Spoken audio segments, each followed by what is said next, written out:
Well, hello again, everyone. Welcome back to Non Sequitur. I'm Kyle Curtis, joined by Steve McRae, and producing tonight is Bootlinator. I believe I said that correctly, right, David? Yeah, you did. Close enough. Just call me Dave. He goes by a lot of names. Yeah. He'll respond to a lot of things. He does. It's hard to keep up. Booleanator. Steve, how are you today? I'm awesome. But I say Booleanator because it just sounds like, it's like a Terminator thing. Booleanator. It does. I think about that. That's what I think every time that I hear it. So welcome, guys. Today we are going to be doing a discussion on free will. I think it's something that anybody who is in kind of this niche of YouTube comes across from time to time, and it's something that is very interesting to talk about. And I think we have two really good guys that are going to come in and talk about that with us today. And before we get to them, though, as always, we'll talk about what we've got coming up. Tomorrow at 12:30, we will be here with Dr. Hugh Ross, and he called me out on Twitter, not Dr. Ross, but Dr. Felipe. I guess he heard last night's stream because he did say that, yes, I did butcher his name. So I'm just going to call him Dr. Felipe until tomorrow when he can come and tell me how to pronounce that correctly. So Dr. Ross and Dr. Felipe will be here tomorrow at 12:30 in the afternoon, and we will be talking about Dr. Ross's new book, The Creator and the Cosmos, and having a discussion on the origins of the Big Bang. Friday, we have a debate between Dr. Joshua Bowen and Robert Rowe, a.k.a. General Han Solo from Sentinel Apologetics. That will be on the flood. Did it happen? Was it worldwide? Was it local? All that kind of stuff. That's Friday at 8:30. And then on Sunday, we have a story from the Naked Mormon about Mormonism. So join us for that. That'll be at 8 o'clock on Sunday. Join our Discord if you want to continue this conversation or to ask questions at the end. We always take questions for Q&A. You can leave it either leave those in the live chat. I'll try to slow down a little bit. Or you can go to our Discord. There is a section there where you can leave those. You can follow us on Twitter and tweet them. That's at NonSec Show, NONSEQ Show. We'll get them off of there. I believe that is going to be it. So before I turn it over to Steve to introduce the topic, we are joined today by everybody knows Joe Sonseed. I believe in this community. He's a member of the Great Debate community.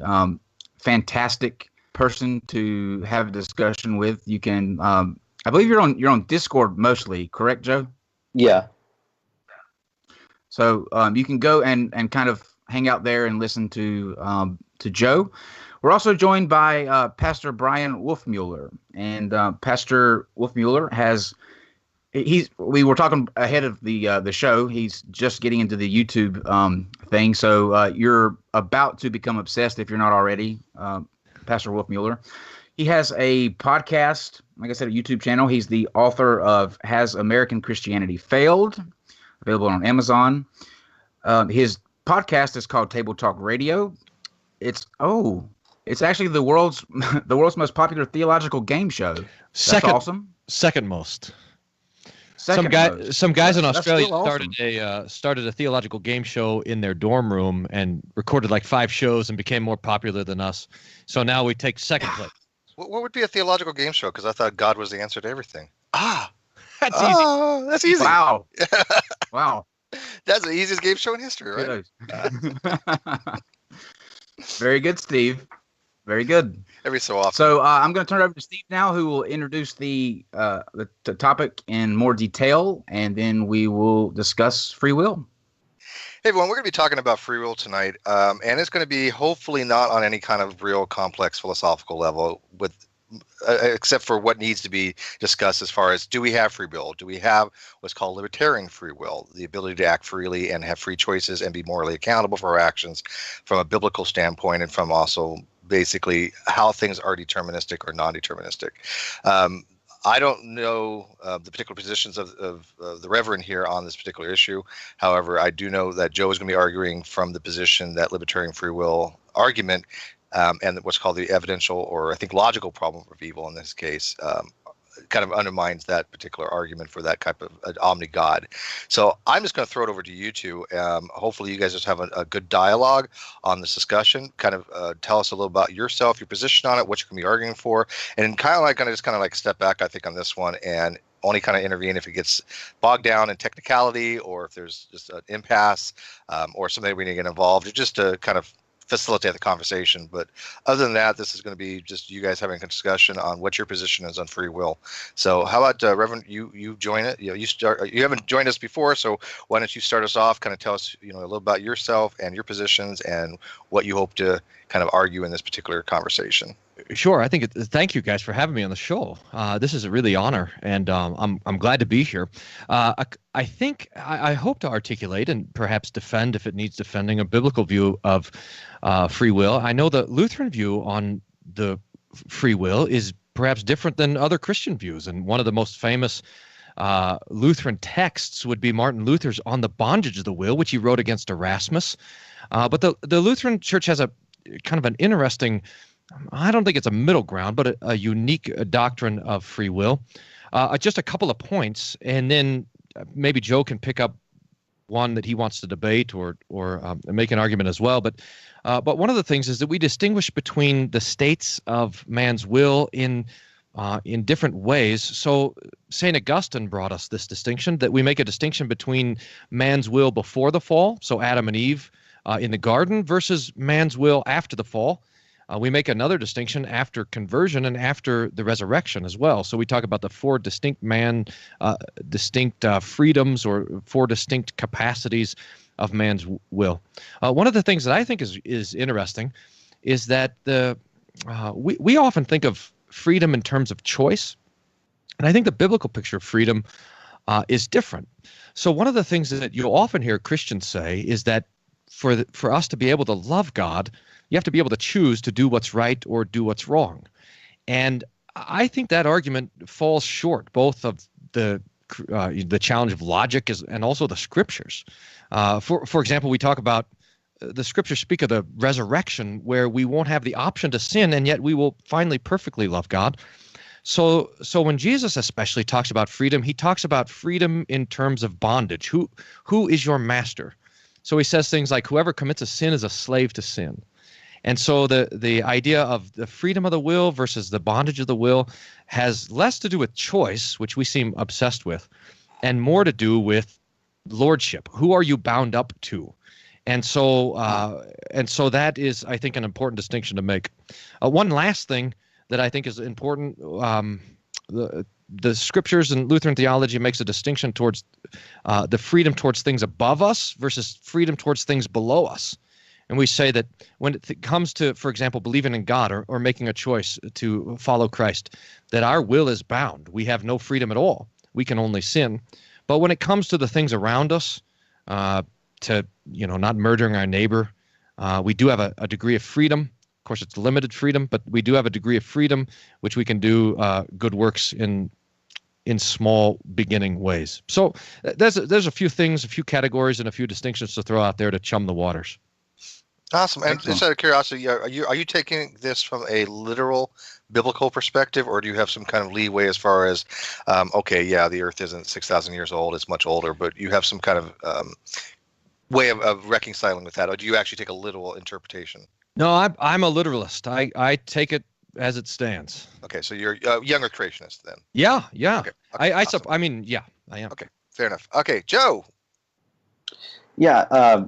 Well, I take it. So you hold to a Lutheran style free will, but I take it the key tenets that we're all interested in are still issues that you have to deal with. You mentioned moral responsibility.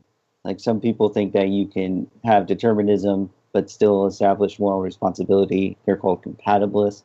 I'm wondering, how do you identify whether or not someone can be judged for their moral conduct? That is, how do you like condemn or say someone is responsible for a moral or immoral act given this like bondage view of freedom?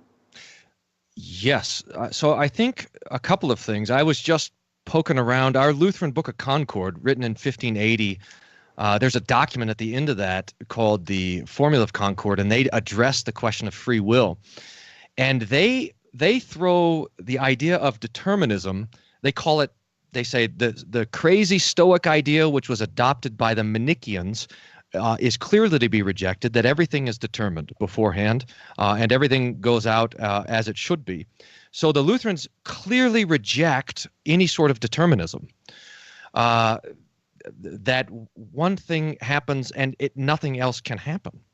And I think the way that they do that, I mean, one way is that the gift of the image of God, the gift of our created humanity, gives us a freedom, albeit limited after the fall, but it gives us a freedom to control ourselves. So we can choose which way we walk. We can choose what to eat. We can choose what podcasts to listen to and so forth. That exists because we are unique creations of God. And that might just be making an assertion, not an argument. But what I'd be interested, Joe, in hearing from you, and I don't know anything about you, but if you come from a materialist perspective, how there can be a free will, how can you escape determinism if there is only matter? If we are limited to, if we have a monism, how can you escape everything simply being simple cause and effect? Well, I don't think you actually answered my question. You said that we have limited ability to move back and forth, but you didn't. There's a more fine-tuned set of choices that I'm interested in. How you decide whether or not we can be responsible for that set of choices, and that's moral activity. Yeah. So I'm not really sure.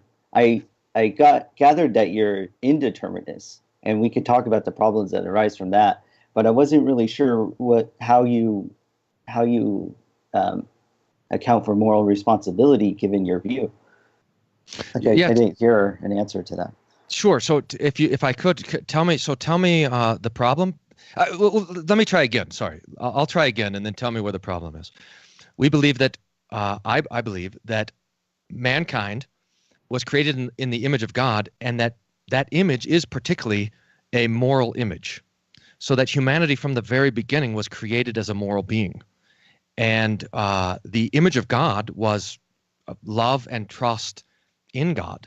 When man doesn't love and trust in God, he's fallen from that image, and that happened in the fall.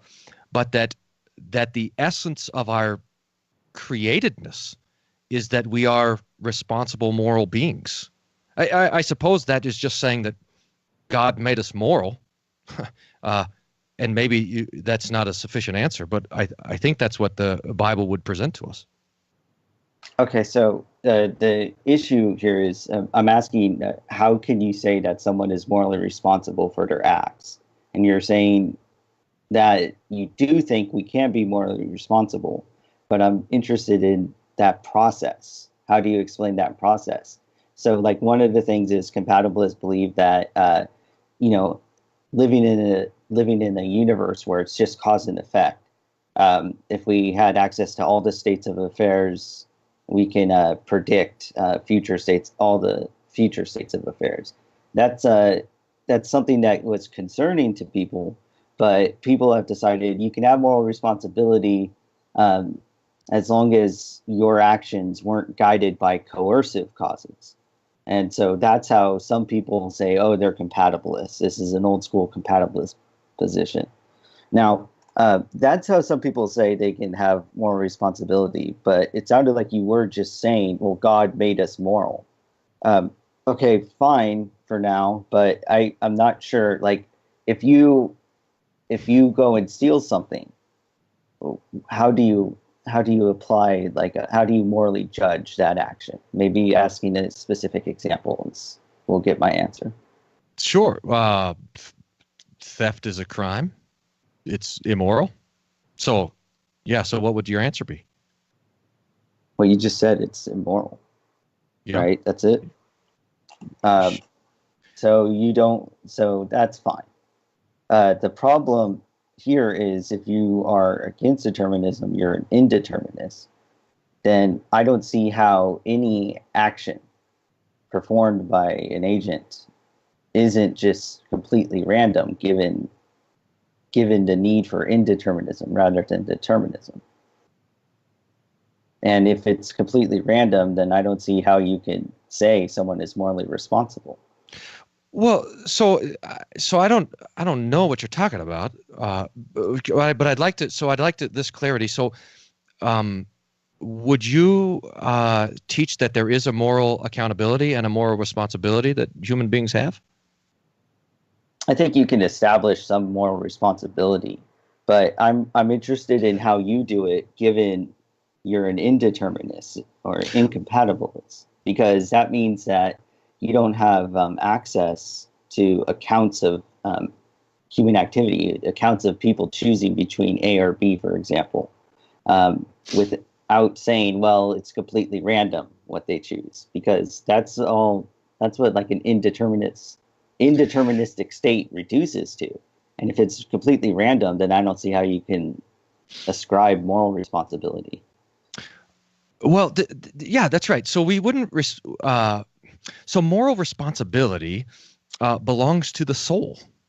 So I don't know how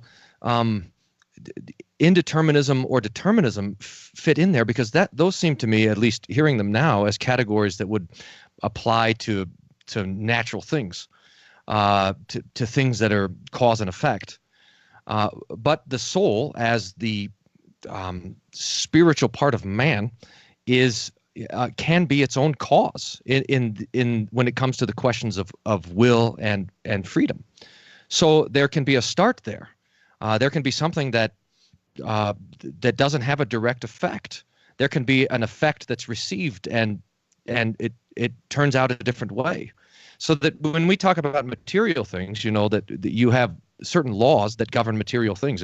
If one atom hits another atom at this particular speed and it moves off in this particular angle and does these sorts of things, so we can speak of the cause and effect in this way if we have material things. But when we confess, or when we understand that man is also an immaterial being, body and soul together, then that direct cause and effect response, there's room in there for a freedom. There's room in there for a choice. Now, I want to say that it's a limited choice, but and it has scope and range, and it has things that inform it. But that there is a freedom precisely because we bear that image of God, and we have a soul. I don't know how you get. So I don't know how you get to having a choice or having anything that's free if you don't have a soul. I mean, if all we are is matter, if everything that's true is measurable, I think your only conclusion is a sort of determinism, and then moral responsibility falls out. And it seems to me, as I've been paying not much attention, but a little attention to the philosophical conclusions of some of the atheist apologists, that they are admitting that there's nothing but determinism if you are an atheist. I'd love to hear if that's wrong, but if I can clarify a few little things, because people are asking at this point. Let's for the clarification for the audience who don't understand some of these topics or just not that familiar with it. You are a libertarianist free will. A libertarian position is someone that accepts his free will, but is an indeterminate position. It's against determination. I mean, he said that that's part of the Lutheran doctrine. That's his position. Okay, so he would be non-determinate, and he would accept free will. There are other positions like compatibilism, right, that would be have free will but is more deterministic. But he's asking about, if you have a deterministic system, does that lead to something having to be, rather than the ability to have also choices affect the outcome and still be deterministic? Okay, so what Steve said, you could be a compatibilist and have moral responsibility. At least people have synthesized like moral systems that take into account determinism. I, for other reasons, don't think we have moral responsibility. It's not predicated upon my learning about determinism. But the thing here is, you can account for actions on determinism. But if you're an indeterminist, you can't. Like the way this becomes clear is if I just ask you the question, like if indeterminism is true and we have the ability to choose between A or B, like if you see an agent and you ask why did the agent choose A over B, I think that you're either going to appeal to determinism or you're going to have it reduced to randomness. And if it reduces to randomness, then the problem there is I don't think you can say we have moral responsibility either. Why? Why does it go? Why does it reduce to randomness? What's the argument there? So let's say someone has the choice to choose to steal or not steal, okay, and they choose to steal. What would explain their decision? I suppose there's a number of things, and I think really most of those decisions are made in the conscience. Although I think that puts us in the weeds for this conversation. But what motivates a person to steal? What gives the person the confidence to think that they can steal and not get caught? What doesn't hold them back? I mean, there's the variables in there are multitude for sure. Sure, they have reasons to steal. But if you think that determinism is false and you accept indeterminism, then you can't, I don't feel as though you can appeal to those reasons, because I could just say, well, granted those reasons, how could they have done otherwise? Well, wouldn't that be the deterministic conclusion, that the reasons lead to a determinate end and choice? Yeah, and the thing is, you don't have access to that response. Yeah. Well, I'm still, so I'm somewhat flabbergasted, and I'd like to come back to your conclusion that we don't have moral responsibility. But well, this is how I'm showing it, though. I'm asking you what explains why an agent chooses to steal rather than not steal. Because if it's due to reasons that they have, then then granted those reasons, I don't see how they could have chosen otherwise. But if they can't have chosen otherwise, then libertarian free will falls. Are you saying, Joe, that given the same input with the same reasons, the agent's going to come up with the same response every time? Yeah, granted those reasons, how could they have chosen to not steal? Well, so just to ask a question for you, Joe, I mean, how many times have you known the thing that you ought to have done and you didn't do it? I mean, my alarm went off at 5 o'clock this morning, and my alarm tone is wake up, lazy bones. And I knew that that's what I should do, but I didn't do it. I hit the snooze button and I went back to bed. I mean, this is our whole life, is that we know the reasons, we know what it is. We in fact make a choice to do something and then do something different. And that's the human experience every moment of every day. So nothing explains why they chose to steal. Is that what you're saying? No. So take to this just the waking up thing, because I mean, if someone steals something, I mean, it could be because they have hungry kids. It could be because someone took it from them and they stole it back. I mean, there's a million variables there, but I mean, just to kind of reduce it down. I mean, I woke up this morning. I knew I had things to do. I also was tired. I had my reasons there. I had my tiredness was fighting against it. There was all sorts of things that were happening, and at that moment, I in fact did make a choice. Could I have done it differently? So say everything was the same, like tomorrow. Say I'm the same tired, same alarm clock, same everything, and the alarm clock goes off, and that day I say, no, I'm getting up and I'm doing it. It does have a different choice. There's a moment in there where I'm actually making a decision, and I'm accountable in that particular moment for what that decision is. Well, this is the thing. I'm asking what explains why you chose that decision, and you listed a couple of different things. Yeah. And I'm saying, granted those reasons for choosing to wake up or to hit the snooze button, let's just go with waking up. Granted those reasons to wake up, how could you have done otherwise? And when you described, well, you're sometimes you're just not sure why you would hit the snooze button. I see that as a problem for someone who wants to say, because we have free will, we can say someone is morally responsible for their actions if you don't know what explains why they had some action rather than another. If you can't explain why they chose A over B, then how can you say that someone is morally responsible for choosing A over B? Well, we do this all the time. I mean, this is what court cases are, right? So there's someone does something in particular, and the reason why we don't just throw them in jail or kill them right on the moment is you have this long sort of thing, and one of the things that you're asking is, why was this thing done?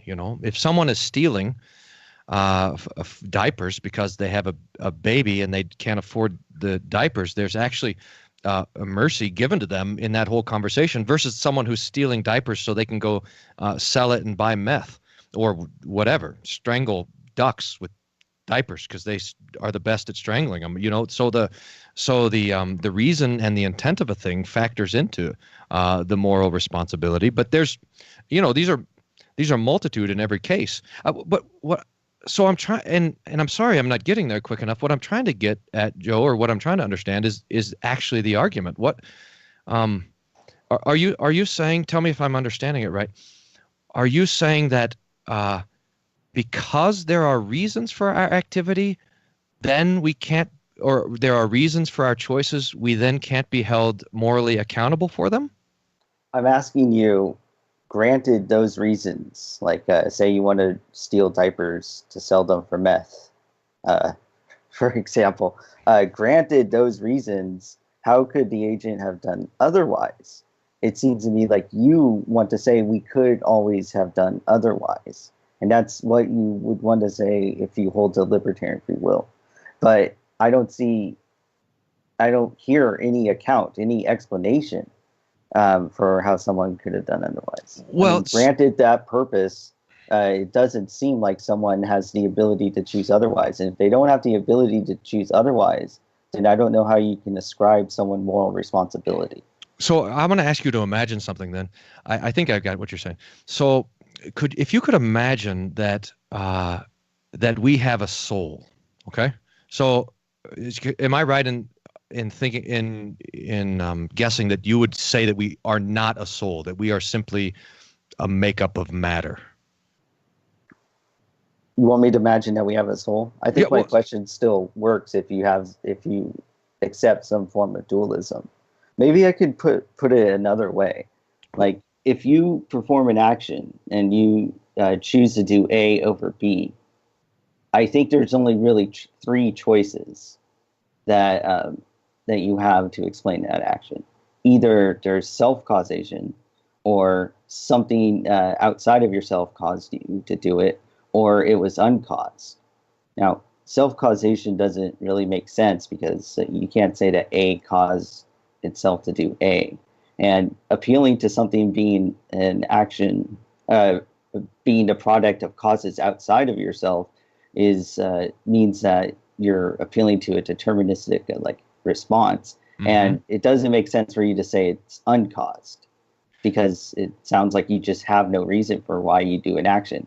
And again, the problem with that is that it doesn't sound like you can ascribe moral responsibility to a person for their deeds if you can't explain why someone would choose to do otherwise, granted external reasons. So if I could go back to this imagining, if I could ask you to imagine that we do have a soul, and I don't know if I would want to call it dualism, but let's call it dualism. So you have a soul and you have a body, and that soul can in fact act upon the body. In fact, that's what the soul does. So especially in the Old Testament, we have this idea that having a soul means to be alive, to be moving, that our motion begins in the heart or in the inner life, in the soul itself. And when the soul is gone, the body is unanimated. It's dead. It sits there.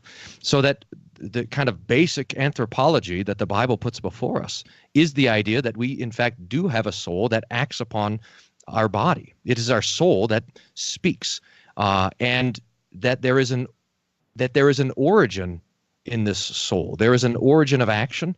There is an origin of thought, and if I could invite you to imagine that, does that help you give you space for there being this freedom? No, because we can just push the question back. How can you say your soul, it sounds like, how can you say your soul is responsible for choosing A over B? If you think the soul is what influences our actions, it's just pushing the question back. Well, so I don't think appeals to dualism really gets you out of the problem. Well, then it's a matter of definition. I mean, the definition of the soul is that which is morally responsible. But how can you do that if you can't explain why the soul would choose otherwise? That the soul.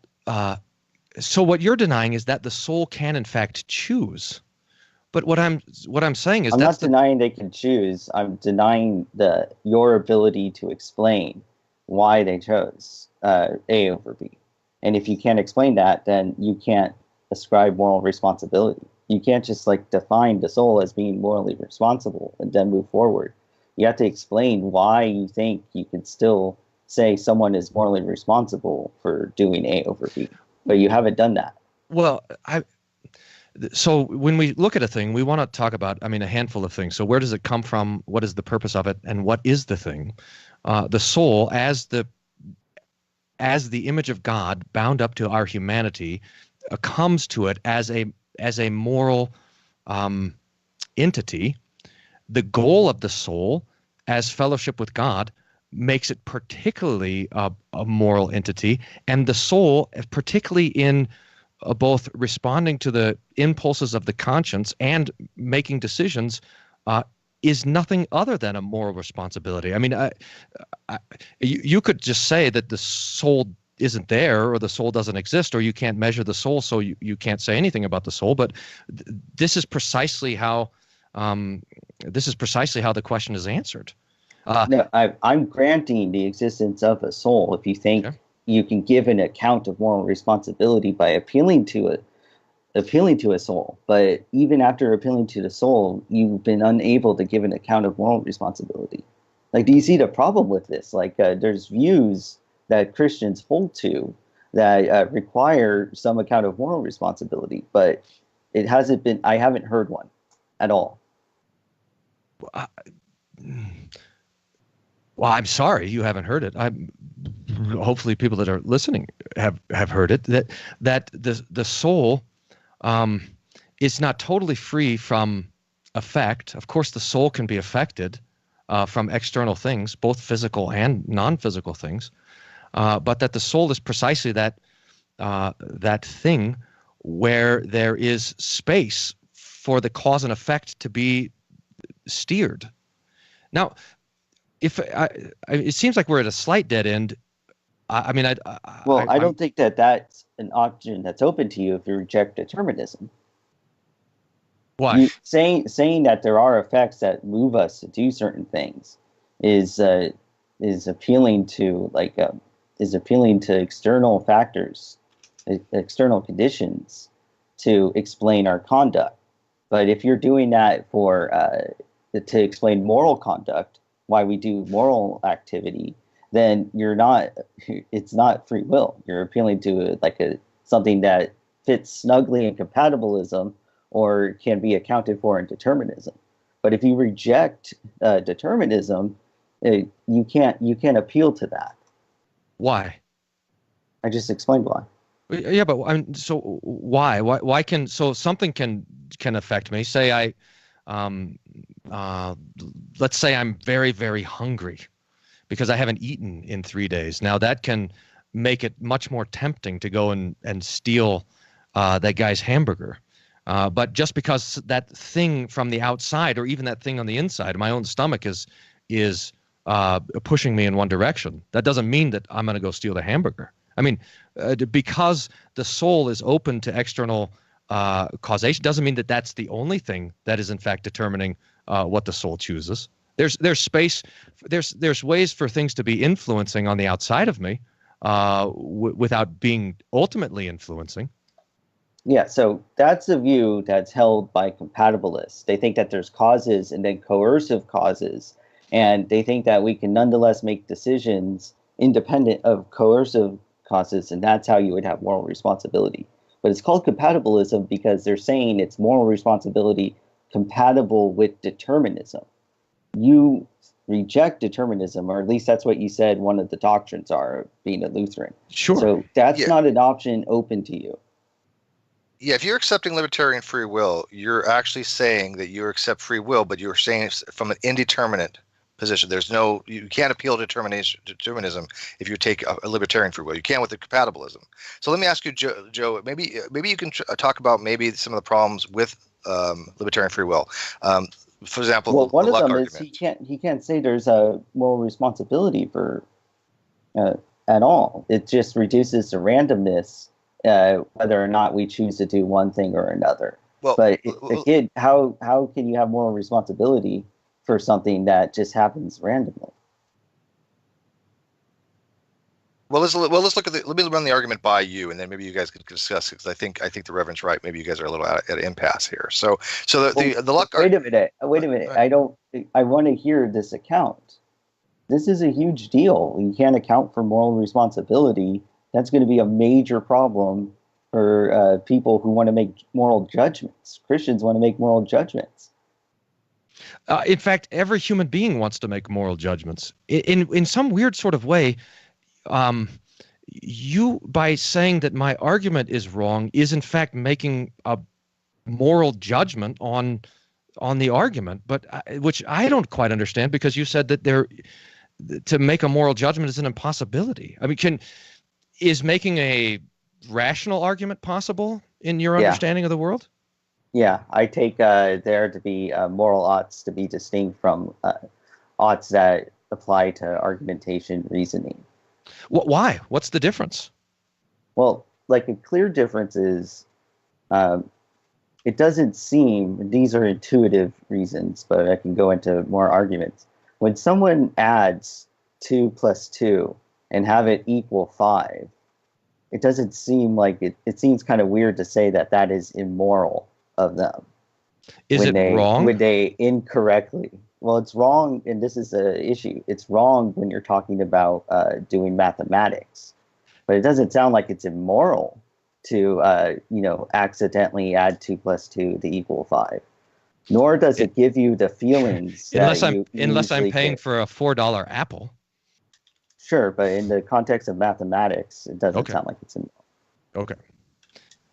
So when does it become wrong? So let's say that you charge me. That's what I'm asking you, though. So let's say you charge me $5 to buy your book, and I give you $4, and then now it becomes a moral wrong. Can you say that it's a moral wrong then? I mean, the thing is, you want to explain why they did that, and you can say in the context of like a legal system, it is wrong, but that's only in the context of that legal system. That means that insofar as you're committed to following the law, you ought to pay the person the correct amount. If you don't, then you're going against the laws of that system. What if there are no laws? I mean, what if we just are living on an island and there's no legal system there? Well, you can establish something like etiquette, that kind of thing. But theft is a matter of wait. No, don't move off of that. So that theft is a matter of etiquette. Well, one of the problems here is I'm not saying there's moral responsibility, so I don't see why I have to give an account of it. You're the one who says that we have moral responsibility, so I want to hear your account of it. So there's no moral responsibility, but there is responsibility. Yeah, and I explained how. So the responsibility is a matter of etiquette and a matter of math.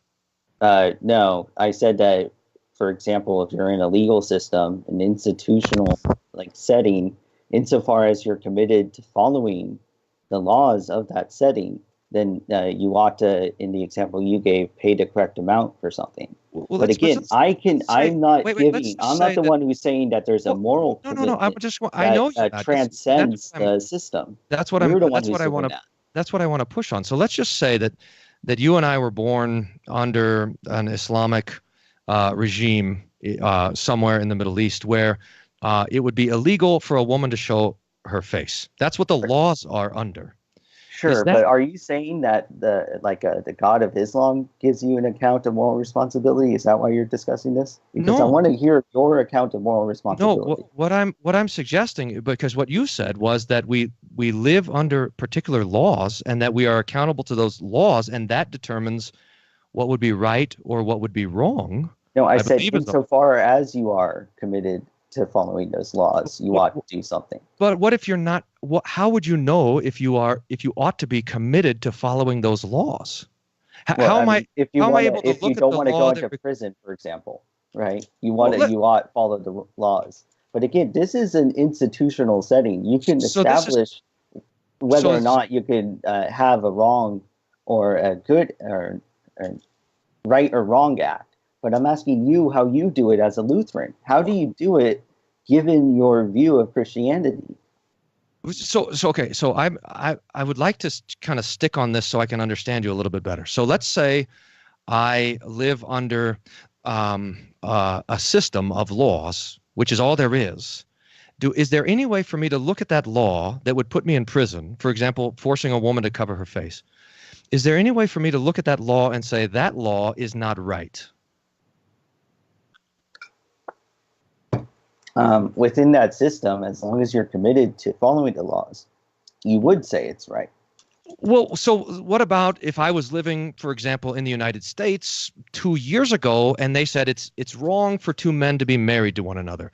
In your view of things, do I have a way of looking at that and saying that that's right or wrong? Well, it's really going to be the same answer within the institution, insofar as you're committed to upholding those laws. You have reasons to uphold those laws, then you ought to follow them.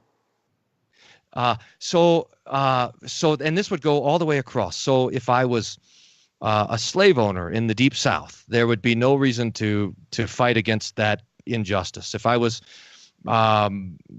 it's just completely determined on the cultural system that is as high as a right or wrong goes.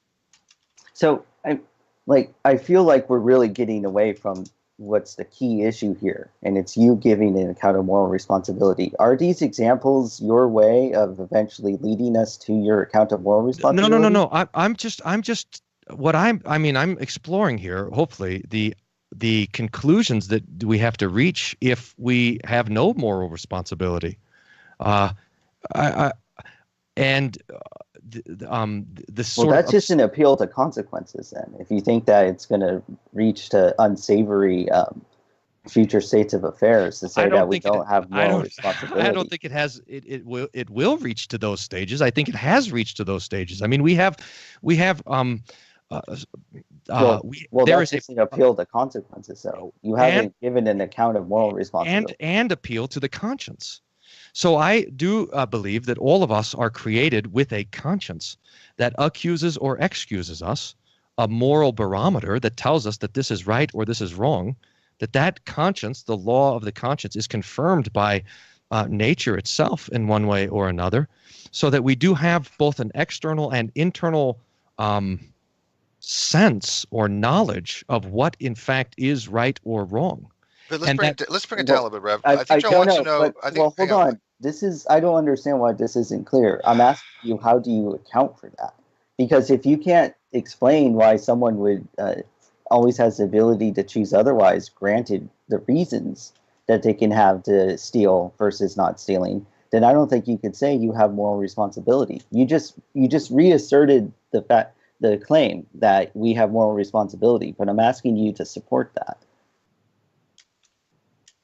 Yeah, sorry. I didn't want to interrupt Kyle too, or Steve, who was going to jump in, but it doesn't matter. Go ahead. I mean, obviously, I'm trying to get this back on track because you guys are talking past each other. No, Joe just wants a very simple thing of your moral accountability. What are you using for your moral accountability for a decision-making process in a non-deterministic libertarian position? That's what he's asking. I don't feel like this is opaque at all. You reject determinism, so you would reject accounts of moral responsibility that appeal to outside forces or causes guiding your conduct. Yes. Right. So you can't give an account that does that because you reject determinism. Right. So and I'm sorry. I mean, maybe I'll say everything that I think I can say.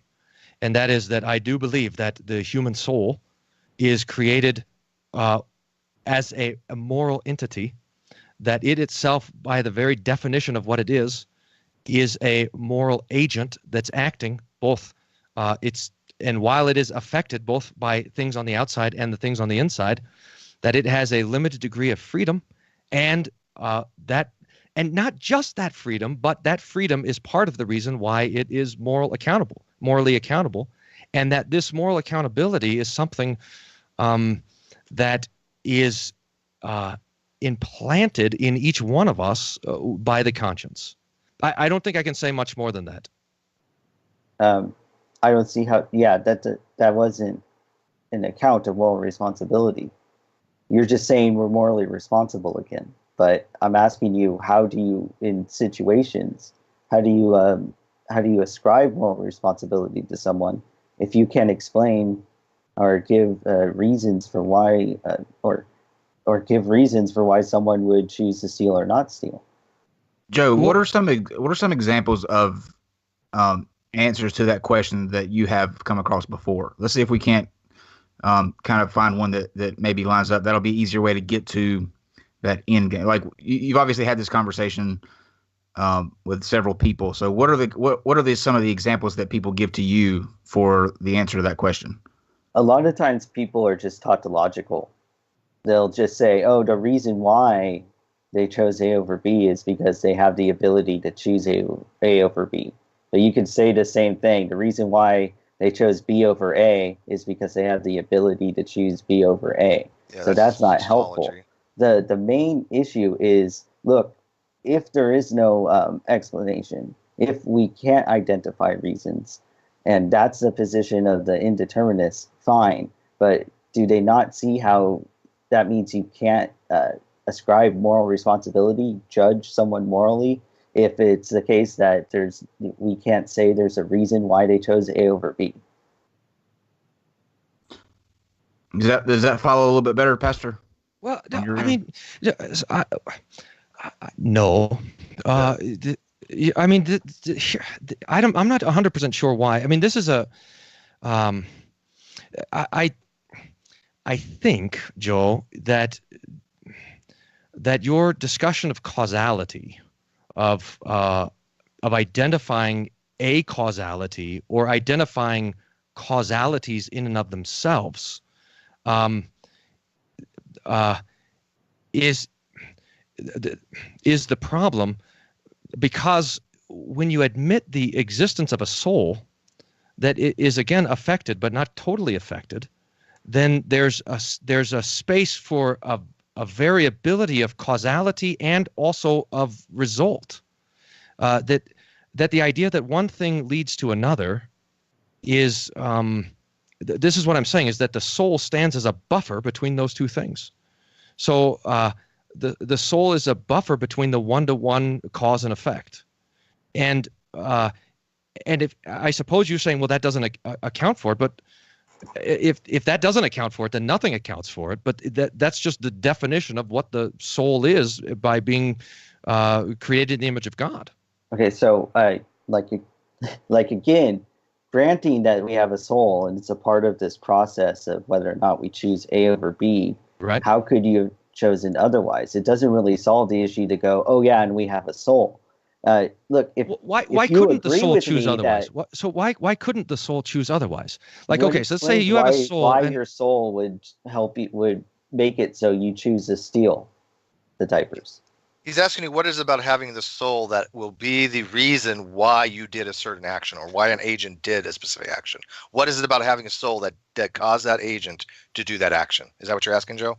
Yeah. I mean, okay. If you can explain that to me, or I think it just means you don't have a reason. But if you don't have a reason, then you don't have moral responsibility. So I don't see how adding the soul to the picture really helps you at all. But I'm fine granting the existence of a soul if you do think it helps you at all. But you haven't explained to me how it does help you. So the soul, I want to figure out what soul you've granted me. So let's pretend you have a soul. Whichever one you just said. That's fine. so let's pretend. Pick one. Pick any soul. Take one. So okay, you got that soul that I just described, Joe, and I don't know how. I don't know. Are you a married man? No. Okay. Let's say you're married. Tell me something that would be wrong in your idea that you would say. You would just look at something and say that would be wrong. You should not do that. Well, I'm asking you how you would say something is wrong. I don't have an account for it. I'm fine with it, and I don't think adding a soul to the situation would account for it. So like if someone cheated on their wife, how do you justify condemning them if you think nothing explains their actions? No, I see. I think your argument would be the other way around. That the determinist argument would be that because their particular adultery is defined by one thing after another, then they are free from moral responsibility because their actions were determined by something else. That, in some ways, that's the argument that I'm expecting. And so it seems like if you are able to identify that while there are multiple causes that would lead up to something, that there is a degree of freedom, that the soul in some ways is a buffer between the external causes and the external results, so that there's a variability that's built into the human person, that then there is space for responsibility precisely in that place. But which is why I still kind of remain confused. But I mean, even I'd love to have something that you would think would be wrong, aside from my argument for God, which I think you would see as a wrong sort of argument. Rev, do you think that determinism means that we have no influence on the causal relationships? Obviously, with determinism, it's a relationship from the past causes to present, and there's a relationship there. But do you think that because if one person thinks that there's a deterministic universe, that we have no ability to influence that at all? Is that your position? Well, is that why you're an incompatibilist? I don't see why attacking determinism somehow gets you out of the question I asked. How it somehow makes it so you don't have to tell me. Right? Well, I'm just trying to figure out where he stands. You want to say that we have moral responsibility. Yes, Pastor. You want to say that that someone did something that's wrong if they cheated on their wife. But if it's the case that you can only explain that by appealing to like independent forces, antecedent conditions, that kind of thing, then you're not appealing to things that are open to someone who's an indeterminist. So you can't make that appeal. But if it's the case you just can't explain it, then you can't say that someone did. How can you say that someone did something morally right or morally wrong if there's no explanation for why they did something that's either morally right or morally wrong?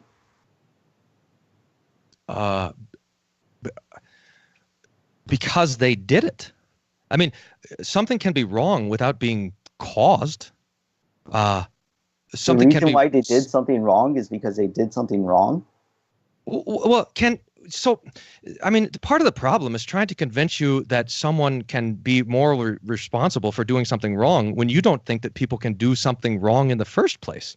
And so I suspect I'm at a difficult spot. I mean, I want to say that people can do something wrong, and you're going to say there's no wrong. Well, I think if you start with there being no wrong, it's hard to get to the conclusion that someone can be responsible for doing something wrong. So I mean, I wonder how many steps back we have to take to be able to for any statement that I make to make sense, because you've said that there's no such thing as moral responsibility, but that there's no such thing as moral. And for me, try to argue that there is a moral responsibility when you've said that there is nothing that is moral is going to be impossible from the get-go. So let's step back then and say... That's not what I said, though. You did? Oh, I'm asking you to give an account.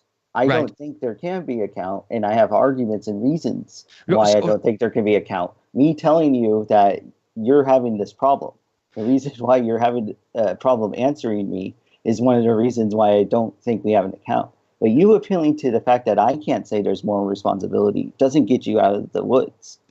No, I know. What I'm suggesting now is that the argument for moral responsibility, that we are standing on quicksand because you have denied already the idea of morality. I just told you how I came to the conclusion that I don't think we have moral responsibility. One of them being this argument.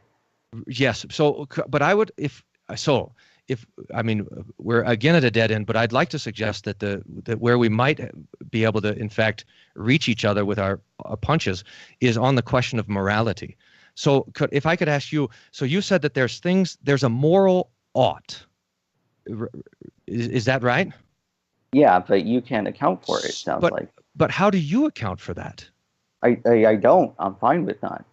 Okay, so you have a moral ought that is unaccounted for. No. I can identify what would be a moral ought. Moral ought would be a categorical norm, and that's it would be something that there are reasons to do and to act in accord with, independent of your desires. That's what I think that you want to say when you say something is morally right or wrong.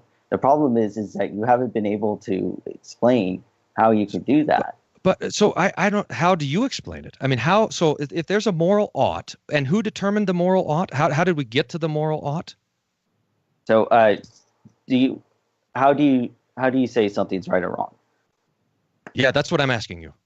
I don't think you can, but you do. So how would you say something's right or wrong? Okay, so how can you say that something is a moral ought then? If you can't say it's right or wrong, how can you say something is a moral ought? Well, I explained why, but you didn't. Like I explained, people want to identify what are called categorical norms.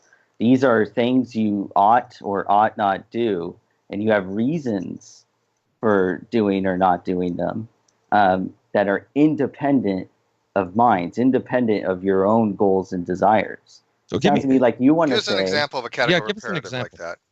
Like what if you want this, then you ought to do that. Give us an example of what would be the categorical imperative that is completely independent of any kind of external mind. Well, I don't think you can have one. Well, for an example, though, I mean, you just said you did. Hang on, whether you accept that they exist or not, what would be a typical example of such a categorical imperative? Well, no, that's the thing. I think that everything is dependent upon the reasons or commitments to an institution. So I don't think you can have them. But so does that mean you can't have moral oughts? Yeah, I mean, I haven't heard someone synthesize a moral system that allows us to have moral oughts. So, but okay, so I'm sorry. I thought I understood you saying that there were moral oughts, but I misheard you. That's how you would identify a moral ought, if it meets those requirements of being a categorical norm. So now I'm getting confused. Yeah, so I think I missed something because I was for sure you spoke of having a moral ought. And you were talking about 4 + 4 is 5, and then you were talking about systems and right and wrong and not wanting to go to jail. And I didn't think that those were moral. Those are institutional norms. Those aren't categorical. Moral oughts. Yeah, moral oughts and legal things are not the same thing. Those are institutional norms. They're not categorical. Insofar as you have reasons or commitment to the institution, like, for example, our legal system, you ought follow the rules. You ought not steal. So you can establish oughts, but the oughts that I've been describing are not categorical. Okay, so you do not believe in a moral ought? Not a categorical norm, no. Do you believe in a morality at all? No. Okay. So obviously, if there's no morality, there can be no moral responsibility. Yeah, and I haven't heard someone give me an argument for how you can have moral responsibility. Yeah, Joe's willing to bite the bullet on that. I see Joe's position. He's arguing, though, from your perspective as a libertarian, you're saying that there is more responsibility, and he's asking for your accounting on that, and just pausing as so is not accounting for that. Yeah, I suppose, but it seems like it'd be more important to argue for a morality. It seems like that would be the place where we would really want to start, because if there's no morality, there's no moral responsibility. We can start there. That's fine. Yeah, well, hold on. If you want to ascribe moral responsibility, you've already told us that what's going to be a problem with the moral system that you want to establish. You can't have moral responsibility. Well, you can have morality without moral responsibility, I suppose, right? How would that work? I'm not exactly sure how would it you be would appealing work, if you have no moral responsibility? Why would you have morals then? What is morality without moral responsibility?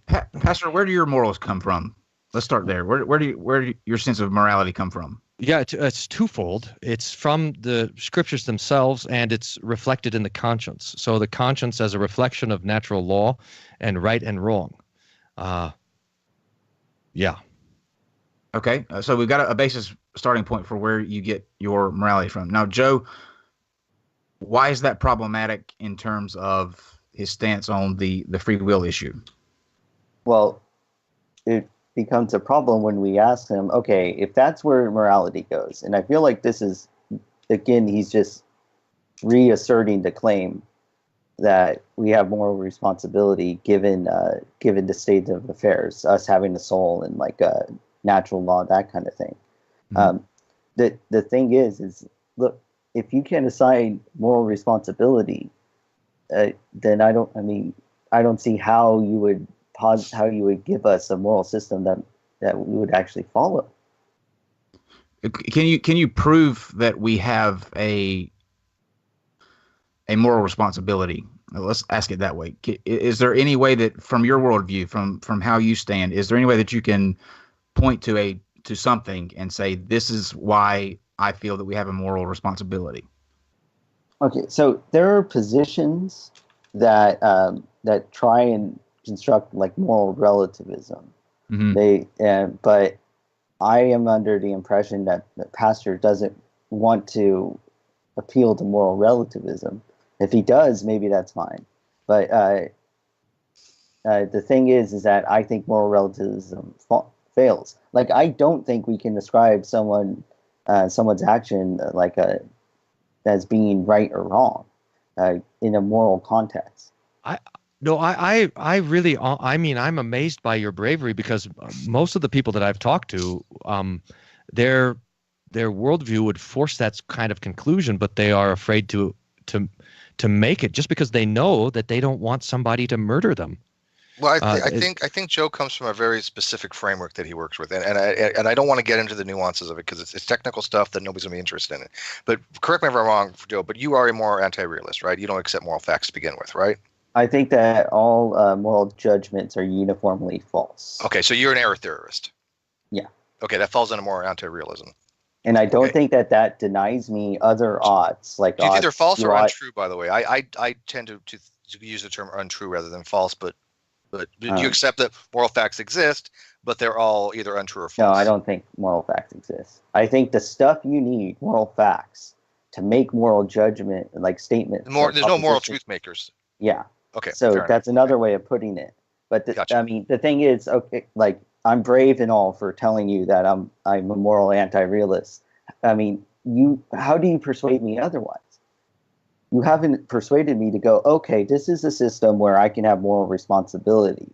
I haven't heard any system. And it seems like that's a huge problem for Christians if they can't ascribe someone moral responsibility. I mean, doesn't God choose whether or not you go to heaven or hell, and you think he's just in that decision? I think it's more than that. I think it's more than justice that enters into that decision. But I'm trying to figure out how.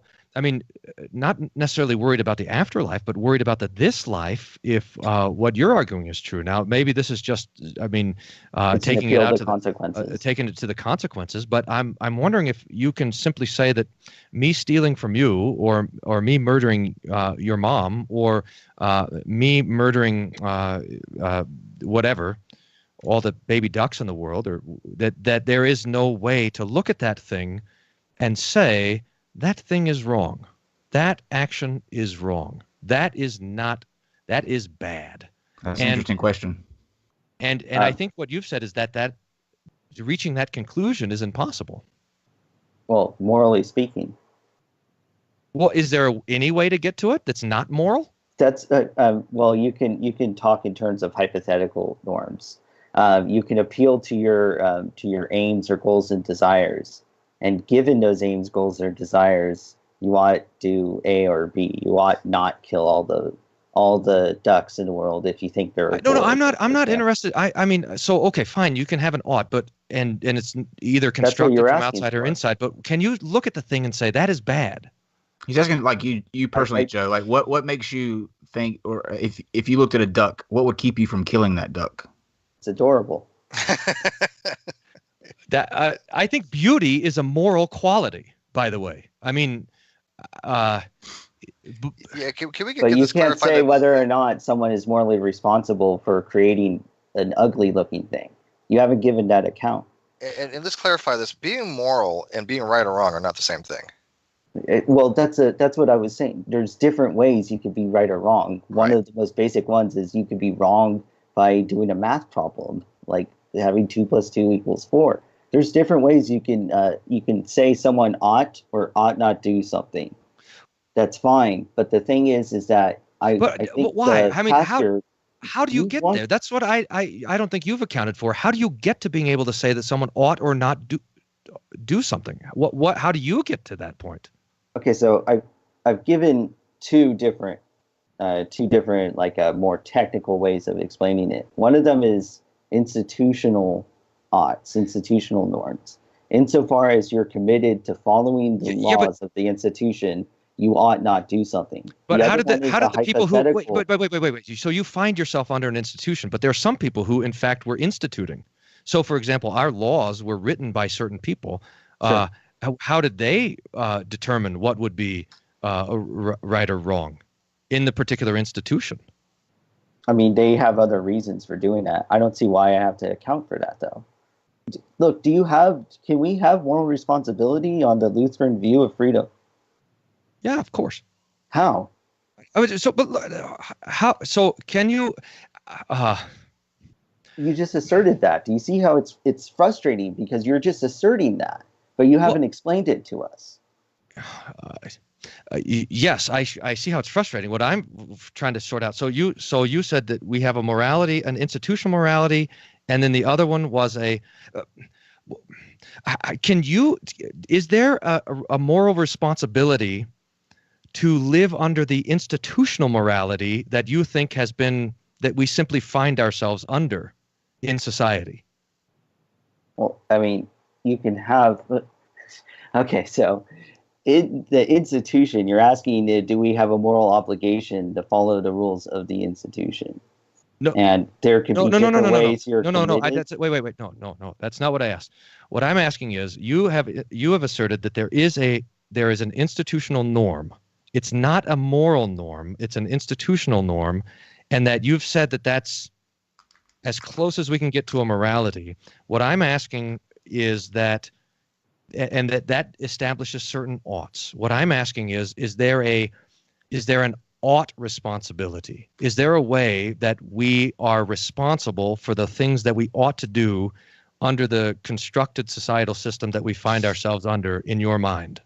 Yeah, they establish rules. There are moral relativists who establish a similar set of rules. They say that you can appeal to institutional norms, but that has problems, and it certainly isn't the form of morality. I know. Okay.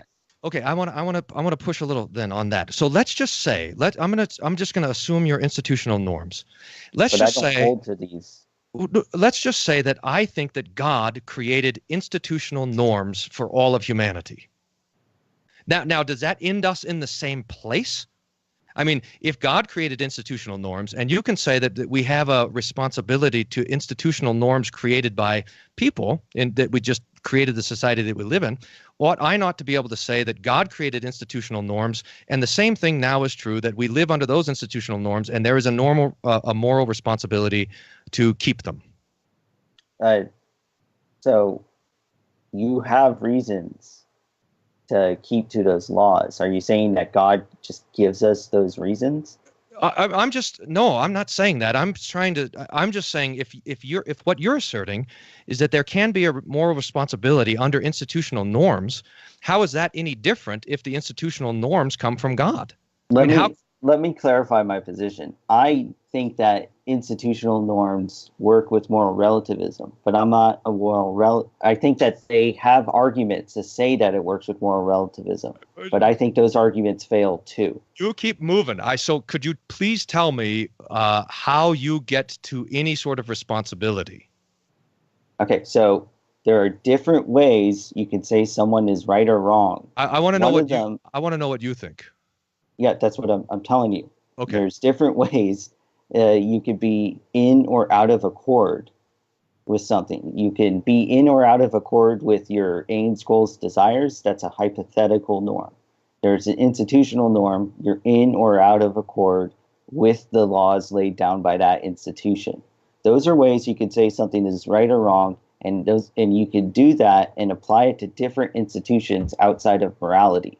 So you could say you're wrong at playing chess if you move a king like it's a queen. You can say you're wrong at doing math if you add 2 + 2 to equal 5. You could do that. That's fine. But you haven't explained to us how you could do that with any coherent account of moral responsibility. Okay, so there's responsibility. You can live in or out. You can be unaligned with your hypothetical or your institutional norms. That, though, is not considered morality, and yet you can still be guilty. For example, if I'm playing soccer and I touch the ball with my hand, I'm guilty. I've broken the rules of the game.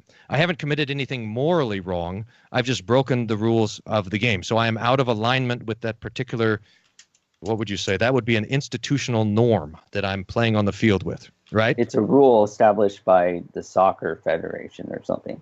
But like again, like look, do you have an account of moral responsibility or not? So do I have an account?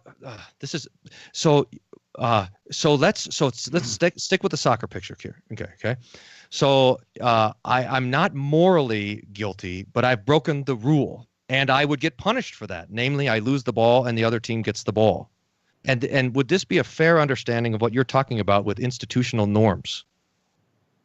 Yeah, I already agreed to that. So there's a guilt that can be there, but you would say that there is a guilt there, but simply not a moral guilt.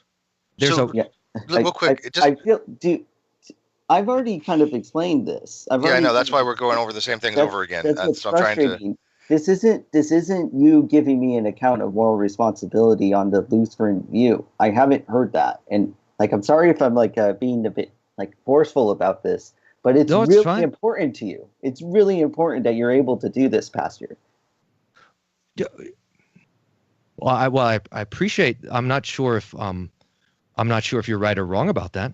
Well, you haven't explained it to me, so I'm not convinced that you're able to give an account of moral responsibility. But if that's the case, you can't condemn people. You can't say it's wrong to cheat. You can't even say can't say by the moral code that you hold to as a Lutheran, it's wrong to cheat on your wife. You can't say that because you can't ascribe moral responsibility. Well, I mean, I'm trying to teach a guy to ride a horse who doesn't believe in horses. It's the point is that there's going to be no moral responsibility if there's no morality. So now what I'm trying to sort out, what I'm trying to press towards a little bit, if there's responsibility. So would you understand that there is a responsibility to the institutional rules that are established by the society that we live in? You think that responsibility in general is a problem now? No, the reason why you can't ascribe moral responsibility is you think that we can ascribe responsibility at all? No, what I'm trying to sort out, because you've said that you do not believe in morality. You've stated that clearly, that there is no morality. And so for me to establish an argument for moral responsibility, if there's no morality, is going to be an impossibility. So now what I'm trying to work around is if I'm asking you for the argument, though. If you could persuade me to your view by saying this is how you can have moral responsibility, I'll accept it. I'm not like super excited about being a moral anti-realist. It bums me out that I can't say something is categorically right or wrong in a moral context. Well, you can't say that. The reason why I say I can't do that is because I haven't heard a good argument for moral responsibility in this context now. I haven't heard a good argument, and I haven't heard a good argument for the other problems that arise from it. The other problems are irrelevant. What's relevant here is you giving an account of moral responsibility. Like, do you not have one? Do you want to just say that? I don't think so. I do think I've said what I can say on this regard. What I'm trying to say is, I suppose, that you can't say things are right or wrong. I think you just said, you think you can't say that things are absolutely right or wrong in a moral context, but I don't think you can say things are right or wrong at all. I mean, unless they're a mathematical reduction. Though.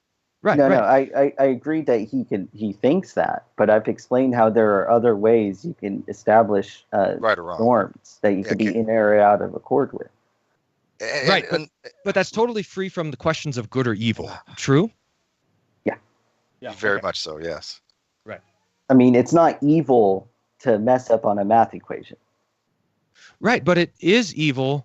I mean, there are, well, I'm not sure. Unless you're a mathematician, they would probably argue against that. That's evil. You don't get like calculus problem right, you're condemned.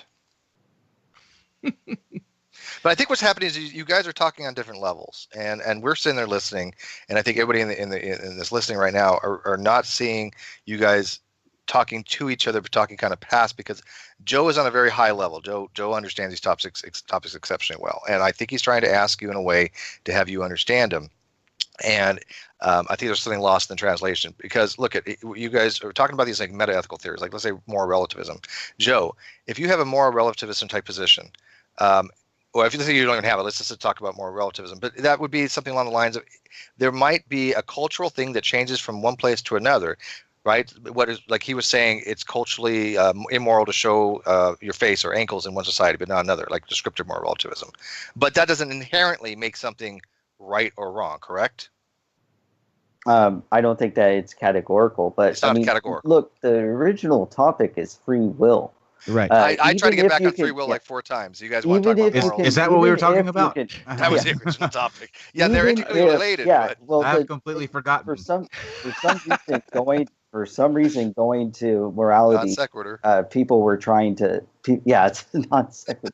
Look, even if you could establish that there's moral responsibility in the moral relativist system, I bet you it's not going to be a way that establishment isn't going to be friendly to libertarian free will. So it's not going to be an option for Pastor Wolfmueller.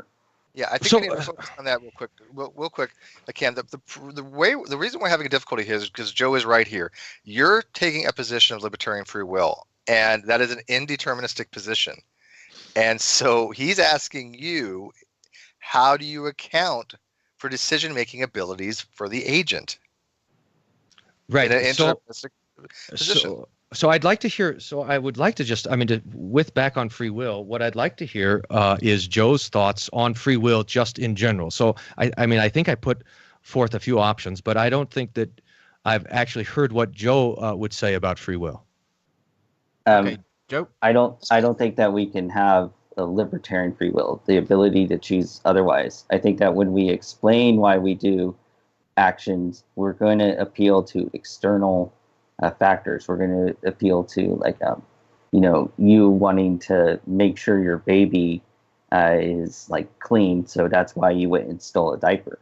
The issue is you can't do that if you're an indeterminist. Wait. So okay. So sorry. So tell me your position on free will. That there is no free will. I don't think we have free will. How's that? Okay. No. Do we have a will? What's the difference? I'm asking. So we don't. Are we agents? Is that what you're asking? Okay. I think that we could be agents, sure. How? Oh, wait, because we have intentionality. So we have an intention, but the intentionality is determined. I think that maybe you can give an account that's consistent with moral responsibility. But again, this isn't an option for you. You understand that, okay, right? that's fine. So we are agents, which means that we have that there is a so that we can want to do things before we do them. Keep it simple for me. There's things that influence whether or not you do right or wrong. But again, wait. You can't use right or wrong. I'm sorry. Whether or not we do choose A over B. Sorry, okay. I'm thinking of moral responsibility because I want to hear how you account for moral responsibility. I know you're dying for it. I know, and I'm sorry that I can't meet that. So that there are wait. Look, you can't argue against the logical problem of evil without the free will defense. You can't say someone is wrong for cheating on their wife without admitting that you're ascribing moral responsibility. This is something you should be able to do, Pastor. No, I do not want to make a logical defense of the problem of evil. I'm not interested in that. I want to make I do want to make a defense of the problem of evil. Well, maybe I don't even want to make a defense of it, but I will concede that there is no rational response to the problem of evil. Okay, do you think that God doesn't exist as a consequence? No. That's the conclusion of the. I think he might just bite the bullet. Be fair, Joe. He could just bite the bullet on that. He bites the bullet that God doesn't exist. No.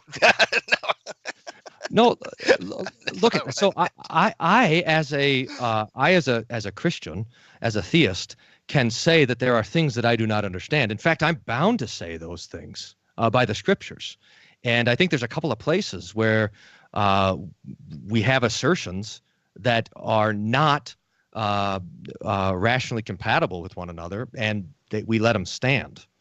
And there's an answer to it too. I mean, if the problem of evil comes down to, you have these three things: there is evil in the world, and God, the scriptures say that God is good and God is powerful, and that those three assertions don't seem compatible to us.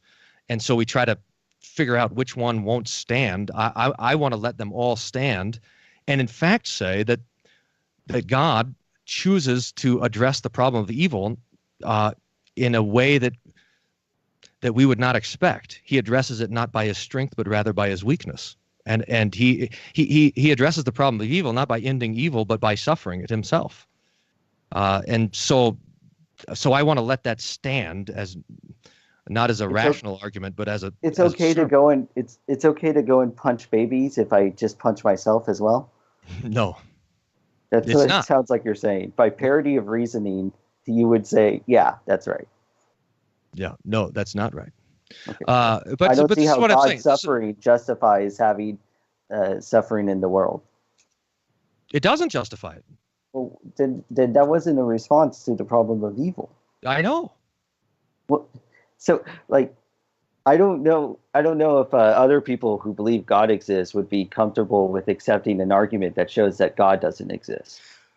Why don't I say it's not an exact argument that God doesn't exist. It lends an issue with the type of deity that's supposedly to be all good and allows for some types of evil, and especially gratuitous forms of evil. I don't see how you reconcile those, but I don't see why you can't bite the bullet on that and say, well, I don't understand how we have gratuitous evil, and that does, I would say, lend evidence against the hypothesis of that type of deity, but I don't think it negates that possibility, does it, Joe? Okay, so Steve, the reason why people move to the evidential argument of evil, which is what you just described, is because they agree that the free will defense undermines the logical problem of evil. He doesn't agree to that. Now, the thing is, moving to just probabilistic claims or inductive inferences, it doesn't help, because if something's supposed to be likely, that's the conclusion that it's likely that God doesn't exist. That's the conclusion, the evidential problem of evil. It has to at the very least be possible, right? You can't say something is impossible, but it's definitely likely. So the logical problem of evil says that it's impossible for God to exist if evil exists. But he just said that he has no response to that. Yeah, my response is not. My response is this: that instead of addressing the problem of evil with his strength, that God addresses the problem of evil with his weakness. Yeah. Did you hear my? But it's still logical. It's still a logical problem, though. It is a logical problem. Yeah, I'm not. Well, in that case, you're saying that God is impotent. But what I'm not 100% sure that logic has any strength in your in your way of understanding the world to begin with. I mean. Logic differs from one person to another. I mean, one thing is I could be incoherent slob, but I randomly just gave the logical problem of evil. How do you address it? It doesn't matter whether or not you think that I got a point. Well, I mean, you already admitted that you don't admit the existence of evil to begin with. So that's one way of addressing it. No, one of the things is you have an idea of evil. You think that something is evil. You think that given God's existence, it doesn't really matter the logical argument. Given God's existence, such a thing can exist. If such a thing does exist, then God can't exist. Right. We run up against definitions here. But what I'm saying is that you've admitted already that the category of evil itself doesn't exist. So I'm not sure why it is an argument that you would want to use. I mean, your response to it would simply be, well, there's no evil in the world. Well, Joe, could you account for evil other ways in your positions without saying ubiquitously there's no such thing as evil? Could you in some way account for something that you would consider to be evil? See, this is the thing. You have an idea of evil.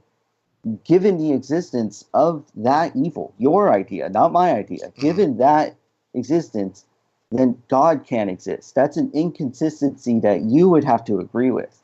So whether or not I can account for evil is immaterial. The thing is that you can't account for this evil, and if that's the case, then God doesn't exist. Could he not say that maybe, Joe, logic wouldn't come into play there? Maybe God's outside of logic? God's outside of logic? Well, yeah, could that be an argument? I wouldn't argue that way. I would say that God is free. As a definition, God is free. That's what that's exactly what I mean. Like outside of that, like he doesn't have to abide by any laws like that. Like he can be outside of that. So it feels like even the general Christian doctrine is that God is a logical being, and so I also don't think that saying he's free solves the problem, because remember, saying someone is free, and then when we ask whether or not God is free to accept logic, what explains why God would accept logic, someone who's an indeterminist can't offer an explanation. So you wouldn't even give an explanation for why God would or would not be logical if you say the reason why God is outside of logic is because he's free. Well, he does do things in the Bible that we would consider illogical, doesn't he? No, not necessarily. I mean, I don't think he's raising people from the dead. That's not illogical. 3 days later. That's not illogical about that. No. Physically impossible. Physically impossible and illogical are two different things. Okay, explain the difference. What would be the difference? Illogical would be a contradiction. You have things that are you cannot, like P and not P. I know you hate that. That's a contradiction. There's a logical impossibility. A physical impossibility is something that just cannot be physically possible. Yeah, all this is just a word. It's just a big word game. I mean, to be God and man at the same time is impossible. It's getting ridiculous. To be alive. Well, I mean, Joe, do you take it that way? Do you take something to be logically impossible be different from a physical impossibility? Yeah. It's physically possible to have raise someone from the dead. It's theoretically possible. It's not there's nothing illogical that says in logic I'm going to prove this to be the case that this cannot happen. Yeah, physically is a different story. Yeah, it's would it be logical to think that? Given the laws of our universe, you can't have it. But I don't even think I can say that. You could probably synthesize a way that someone can rise from the dead. This is like going down tangent lane though. Like do you guys? Yeah, we can get into quantum suicide with some weird crap, but but that's again, it's not illogical. Well, yeah, but do you guys think that saying God is illogical is? I think that'd be a contradiction. Something that Christians want to say. No, I don't think they want to say that at all. But would it be? Could you ask the question? Is it logical to think people can be raised from the dead? I don't think that's a valid question. I mean, again, logic means that something is a contradiction. It doesn't mean it cannot happen. Yeah. Would it be a contradiction if somebody was dead and they got up? No.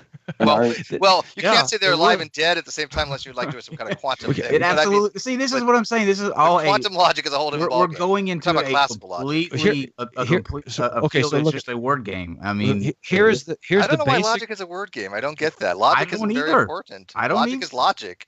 I don't either. This is the basic Christian conviction, and that is that God is dead, and that is I don't want to know if you want to call it illogical, if you want to call it irrational. It is not. It does not make sense, and that basic claim of Christianity, it's a historic claim, it's a theological claim, and that is the claim that Christianity makes. So you could categorize it, I suppose, however you want. You could, but that is the basic claim. And when it comes to this question of suffering, Peter takes it up. The church there that he's writing to is suffering, and they're trying to figure out why, and he doesn't answer the question. He simply says, "Christ also suffered." Do you think God can create a contradiction, though? Or do you subscribe to like the principles of eternal verities?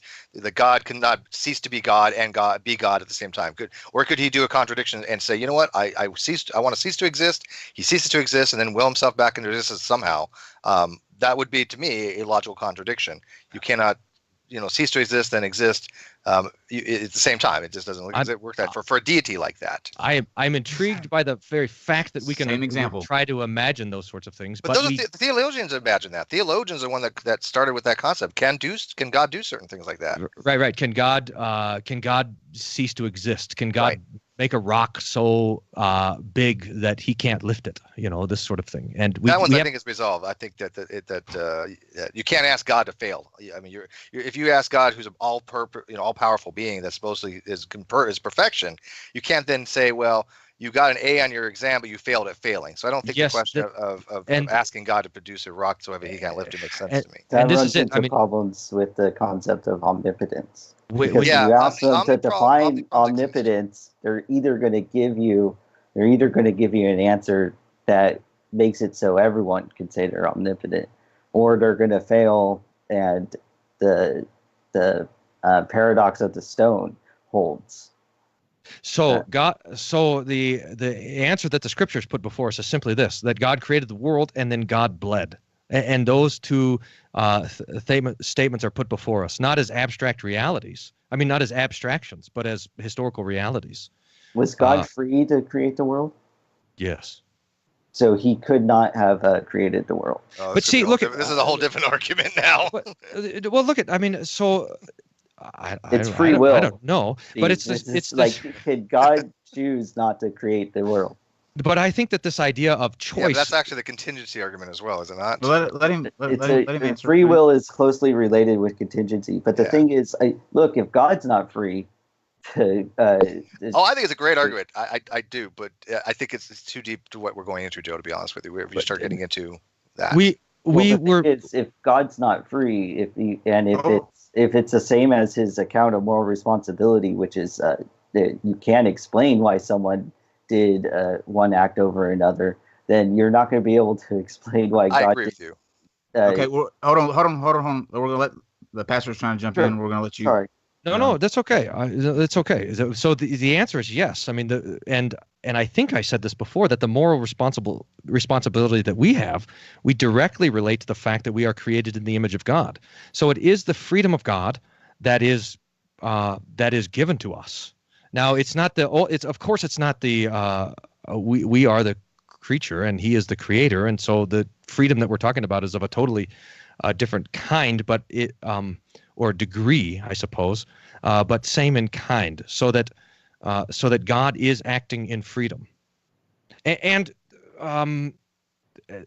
in surprising ways. I mean, this is part of the reason why Christian theology is not sitting around thinking about God, but in fact reading the text, because on every page, God is doing something that is completely unexpected, completely surprising.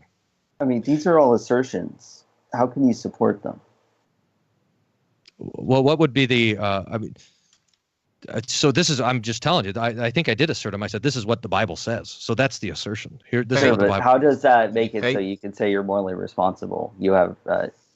Given the fact that you hold to a view of libertarian free will that denies determinism. So where we skewed off, I have it in my notes here, where we skewed off on this conversation, I think we were actually getting somewhere, Joe, because you said that there is no freedom and there is no will, and yet we are agents, and yet even though we do not have a will, we are agents. And I was trying to understand that discussion of how we can be agents without a will, what that actually means when we flew off into the problem of evil.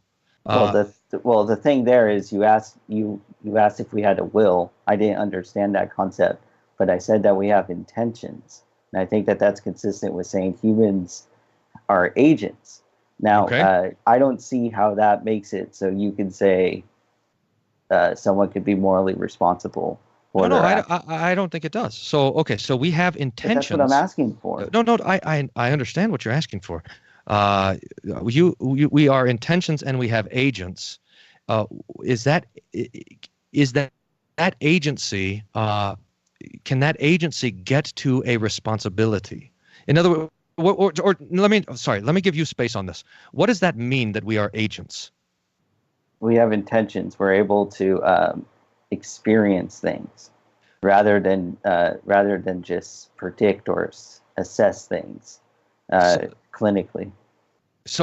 But that's passive. So are we completely passive as agents in our intents? I'm not sure what you mean by that. So when I can experience things, that means things can happen to me. But normally when someone speaks of agency, that means acting. So can you explain what it means to be an agent? Look, okay, so the view here is that given our experiences, we have aims, goals, and desires. Given those aims, goals, and desires, and we want to be consistent with those aims, goals, and desires, we ought to do something right or wrong. And I said this before, we can have responsibility. It's moral responsibility that's an issue. But the major issue this whole entire time is that if you are an indeterminist, you don't accept determinism, you haven't given us an account of moral responsibility. And that's a huge problem for a Christian. Where do our aims, goals, and desires come from? I'm not sure. Do you even accept that moral agency is a thing? I mean, do you even that accept what? No. Do you even accept that moral agency is a thing? I don't. I mean, again, I think that all moral judgments are uniformly false. Joe, wait. Why did you say that we ought to act in consistency with our aims, goals, and desires? It's a hypothetical norm. It's a hypothetical norm for what you ought to do given a hypothetical situation. Why? A categorical. But why? I mean, you can have prudential reasons to meet your goal. You can also even have your hypothetical oughts be consistent with an institutional ought.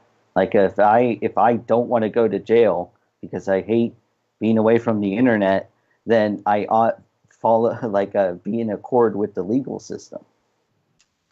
Well, so I have aims, goals, and I just find myself as a human being in my experience. I find myself with aims, goals, and desires. Those aims, goals, and desires, I don't know where they came from. Do I have the capacity to reflect on the helpfulness or hurtfulness of those aims, goals, and desires? Yeah, if you experience pain, then you can see that it hurts, right? Okay, but do I have, as a human being, do I have the capacity to reflect on my own, say, desires? I have desires, but I apparently also have the capacity to reflect on those desires, right? Okay, and sure. Does that capacity to reflect on my own desires, am I able to make a judgment on those desires, any kind of judgment, that they're good, that they're helpful or not helpful, that they're hurtful or any categories? So can I reflect on my own desires and make a judgment of them? Yeah. Based on what? You can just appeal to more aims, goals, and desires. Given my desires to be consistent with the legal system, I can reflect on my past conduct and say, well, given my desire to remain consistent with the legal system, that conduct might have been wrong. Although me personally, I never do anything illegal. You never do anything illegal. But yeah. So I can only reflect on my desires according to the standard of, I have two standards. I have the institutional standard and I have the standard of my own, the hypothetical standard. That's the only thing that I can do. And so something can be out of line with those institutional standards. Something could be out of line with the hypothetical standard. And that would make it, do you use the language, I think, wrong? Does that makes that wrong? Yeah, like you're playing darts and your goal is to get a bullseye. And if I throw a dart and I accidentally hit Steve in the head with the dart, accident, yeah, right. That's out of accord with my goal. given playing darts. Would you be saying something along the lines of, make it even simple, a hypothetical situation? If I want to win a race, I ought to run fast. Is that something simple that would work? Yeah. Okay. Because my goal is to win. I mean, if you want to win darts, you ought to aim for the bullseye. But right. What I'm interested in is these aims, goals, my capacity to reflect on my own aim, goals, and desires and make a judgment on them. But the judgment is based only on the aims, goals, and desires. There's no external reference. I mean, I'm not seeing the problem here, and I'm not seeing how this makes it so you can say you're morally responsible. No. So you're saying that in this there is no moral responsibility. Yes. But there is a responsibility that I have to act according to my aims, goals, and desires. Sure. Okay. And if I act out of line with those institutional oughts, I can be punished for it, presumably. Yeah. Okay. And I could also get away with it and not be punished. Sure. Now, does breaking the institutional oughts, does acting against the institutional oughts? Oh, okay. So I can. Let me push it. Sorry, one more step. So I can act outside of the institutional oughts. Is it possible for me to act outside of my own hypothetical oughts, determined by my aims, goals, and desires? I mean, the thing is that you have a goal, and if you don't meet that goal, then you're just out of accord with your goal there. Well, can I have conflicting goals? I mean, can my goal be on the one hand to eat dinner and on the other hand to lose 10 pounds? So I've got two different goals and they're fighting against each other. And so now I have competing goals? I mean, yeah, you have competing aims. Aims, competing goals, competing desires, and I'm able to, so I have all of these different things that are influencing me. How do I know if I have different aims, goals, and desires, sometimes competing with each other, how do I determine what I actually do? So this is the thing. Like, if you have the competition of them, you're asking if we can reflect. You can make just other appeals to the hypothetical norms and do that. The thing is that I'm not seeing how this solves the problem of moral responsibility. I'm working slow here. You just got to stick with me here. So if we have various competing aims, goals, and desires, they are contradictory to each other. I have the capacity to reflect on those, and then I act on one or another, but my actions are not completely determined by my aims, goals, and desires, not all of them, because they're not always in consistency with one another, right? I mean, whatever account I give you, you already concede that it's not going to be an account you can appeal to. Not yet. So what I'm suggesting is that there is, in fact, a choice that comes in there. Is there not? If you have the capacity to reflect on your own aims, goals, and desires, and that capacity can see competing aims, goals, and desires, and you're going to act on one and not on the other, then you are admitting the existence of something that everybody else in the world would call a choice. I already agreed that you can have a choice. It's predicated upon your aims, goals, or desires. Or not always. Not always, though, right? And can we just get to the very basics and back to the original subject here? I'm not seeing where this. I'm not. It's not going anywhere. What's happening here? It's not going anywhere. I'm even lost. And okay, just let me ask. Quick. If I could ask one more question. Hang on one sec, if I can. Very simple for the people that aren't understanding this. Do you a libertarian position is that you can make decisions without external influence of any kind, right? That'd be a libertarian free will position. It's indeterminability.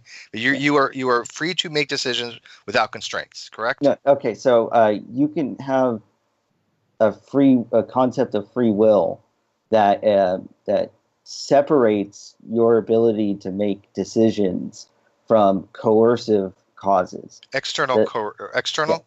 Well, you can have internal. I guess you can have internal. That's another issue. Okay, but let's call it coercive. That's fine. Yeah, just coercive. That sounds negative, but I know what you mean by coercive. Yeah. But okay. Something that can influence. That's a compatibilist position, right? If you hold to libertarian free will, you're an incompatibilist, right? And you are an indeterminist. And one key thing to being a proponent of libertarian free will is you hold to what's called the principle of alternative possibilities. You think that if you have if you're deliberating over choosing A or B, and you choose A, you could have done otherwise. You could have chosen B. But the problem here, and this is the problem the whole time, except for when we went down like tangent road for a couple of minutes, the problem here is the libertarian has no explanation for why we would choose A over B, and granted like reasons that we have. That is granted like a deterministic like a scenario, because they want to do that by having indeterminism. But if they can't explain why, then it just reduces to randomness. Now, would you accept a causal mechanism by which, like for compatibilism, if somebody says, okay, the reason the agent did this was because of some kind of determination, a causal relationship, would you accept something like that in that case? Which obviously is not, libertarian, but I mean, just from a compatibilist point of view, would you accept that? Or do you think that there is a lot of randomness that goes on? Because the free will, assuming the luck argument would be along the lines of something along the lines of, and I'll read this: if an action is undetermined, then it's a matter of luck. If an action is a matter of luck, then it's not free. That's one of the basic arguments against libertarian free will, correct? Yeah. Okay, so why don't you kind of talk about that a little bit? If something is indeterminate, right? Because he's taking an indeterminate position. He's saying determinism is wrong. I'm a libertarian, so I'm saying free will exists, but it's indeterminate. Then the argument would be that it's a matter of luck, or if you want to use random. It's random. Maybe. Yeah. That's what I've been saying. Nothing. I get your argument. I'm trying to explain to everybody else because again, you guys are talking past each other. I agree with you, Joe, on this. Well, we're getting to the almost past the 90-minute mark now, anyway. So. This is the crux of the argument, though. This is really the heart of that. Is that if it's random, then it's not free. That's the crux of the problem. I can tell you where we're going to end up. I can tell you exactly where we're going to end up. That's not exactly. If it's random, then you're not going to be able to ascribe moral responsibility to it. Right. Okay. Fair enough. Like, I think that's the point. That's where you guys are missing, though. Is the point that Joe's trying to say that because it's random. And indeterminate, there is no way he can see to ascribe any kind of moral responsibility to it. And I think what you've done, Rev, is you've just asserted things rather than actually give why those assertions are actual accounts for moral responsibility. That's the way I'm kind of objectively trying to look at it. But he didn't go the way that I thought he would go, which is to use the faith argument. I don't think he ever said that once tonight. So that's something that you don't. I don't know where that would play in. For his reasoning, for doing what he does. That's where it would play in. That's not why an action. Hold on, Steve. Chill. Calm down. You hear a lot of times that the reasoning for why they believe what they believe is faith. That's prancing around a lot of times in many cases, and you didn't hear that tonight. You didn't hear that word once, which I thought that would be where we would go for sure. So. Okay, I don't know why that would be brought up. I don't think it has anything to do with anything about free will. Look, Steve, I just explained to you why that would be brought up. It would be brought up because when you ask somebody, why do you believe what you believe, what is the number one answer? We're not talking about why we believe stuff. We're talking about the agent's reason for doing an action. Right, but his reasoning for doing that, because he has faith in what the Bible says, which is where he says that his morality stems from. Well, Joe, the problem is that you just appealed. He has reasons. So that's determinism. It's not going to be indeterminate. Granted, I think he keeps going back to determinism too. You know what? Could it be possibly, Rev, that maybe you are more of a compatibilist than you are a libertarianist? And even though that may be not part of the Lutheran position, maybe yourself you might be more of a compatibilist. I'm fine for you guys to give me different names on what it is. What I was trying to do, and I suppose it's very difficult to give a reason to get to a point where you deny the point can get to. But what I'd like to, no, I don't like that you characterize my position. I'm saying I haven't heard an argument to lead me to support your position. Right. It's not that I'm just denying that there can be an argument that would lead me to support your position. You said that a couple times. You've ignored my clarification of that a couple times. So, is it clear now? I'm not denying it. I haven't heard an argument for it. What I'm suggesting is that we can certainly imagine a way for there to be moral responsibility, and it doesn't mean that there's no influences on the human moral agent. There are plenty of influences on them. What I'm saying is that there's the capacity of the soul to be influenced in not a one-to-one cause and effect manner gives space for what we call both freedom and moral responsibility. And I suppose this is just asserting it again, that the soul makes it possible, but that's what I'm saying. The soul makes it possible. And there's got to be a way to imagine the soul that makes it possible. And what I have not heard is a way that at least imaginative possibility can't exist. You just asserted that. I have no reason to accept it. I was just almost there with the very same thing with what you were talking about, because you were speaking of being able to reflect on your own competing goals, aims, and desires, even though not recognizing the source of them. You were able to reflect on them and act according to that reflection. And I'm saying if you have that capacity, that looks an awful lot like what we call freedom. I mean, it looks that's in fact precisely what I'm saying. Although we would recognize the source of it and this sort of thing, but the reality that you described of having the capacity to reflect on the helpfulness of your own goals, whatever, and to measure out competing goals based on whatever, and to act accordingly, and to have that choice. That when you say that is a possibility, I'm saying the same. I mean, I wouldn't use that language, but I think we end up in the same spot. And what I don't see is how it's different. Well, earlier you said one of the doctrines of being a Lutheran is that you reject determinism. Everything I said, I'm fine with saying that it's also consistent with determinism. I don't reject it. So thank you for saying that. It sounds like I gave a possible coherent way of saying that there's more responsibility. I think that, fine, whatever, but it's not going to be open to you if you're an indeterminist.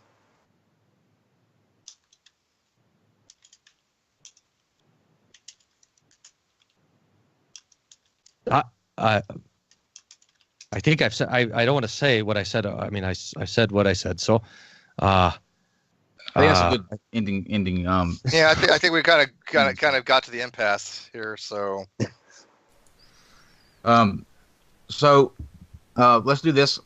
Let's take a couple minutes, kind of close out your argument, plug your channels, what you guys have coming up, that sort of thing, and then we'll wrap up. Joe, you want to start? Well, yeah, thank you, Pastor, for talking. Thank you guys for hosting this. I think it's great that you guys host this. I guess I'll wrap up. I haven't heard any good reasons to think that we have moral responsibility, given a libertarian view of free will, or at the very least, given a view of free will that denies determinism. So because of that, I don't feel like I have to hold to any positions that were put forward by Pastor Wolfmueller, even though he was very nice in putting them forward in this dialogue. So that's it. Thanks, Joe. Yeah, hey, Joe, I appreciate it too, and I appreciate you guys having me on. I appreciate you bearing with my ignorance on this, which is obvious that I'm a theologian and not a philosopher. And so I appreciate you guys bearing with me and dragging me along and explaining. I find myself on podcasts that apparently the particular view that I have already has a label. And apparently that's the case here. But I'm not sure that it stands. And if I didn't express myself with clarity, I hope you'll forgive me. What I really am, in fact, happy about is hearing Joe let his conclusions push all the way out to the end. The last couple of times I had dinner with the Denver area atheists, they were obsessed with the argument that you can be good and moral and upright and be an atheist.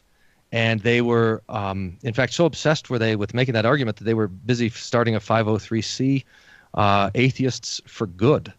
And I always wondered about that inconsistency. And it's helpful for me to hear Joe say that, hey, good, moral good, moral evil, these are not categories that we can speak of and still be consistent. So I'm particularly helpful for that. And I also hope and pray that Joe's neighbors don't live according to those conclusions. I hope they don't break in and steal Joe's stuff and punch him in the face. And I hope my neighbors also don't live according to those conclusions, but in fact limit their free acts according to what we know from around us and from even inside of us, the testimony of our conscience, to be what's good. Well, let me just thank you both for coming on, Joe, Pastor Wolfmueller. Pastor, I don't think you were the only one being dragged. I can put myself in that same category. I'm not necessarily sure that's such a bad thing, but I had a tough time following as well. So we'll see. But thank you both for coming on, and thank you guys for watching. We'll be back tomorrow at 12:30 with Dr. Ross and Felipe, where I will pronounce his name correctly. Thanks, guys. Good night. Good talk.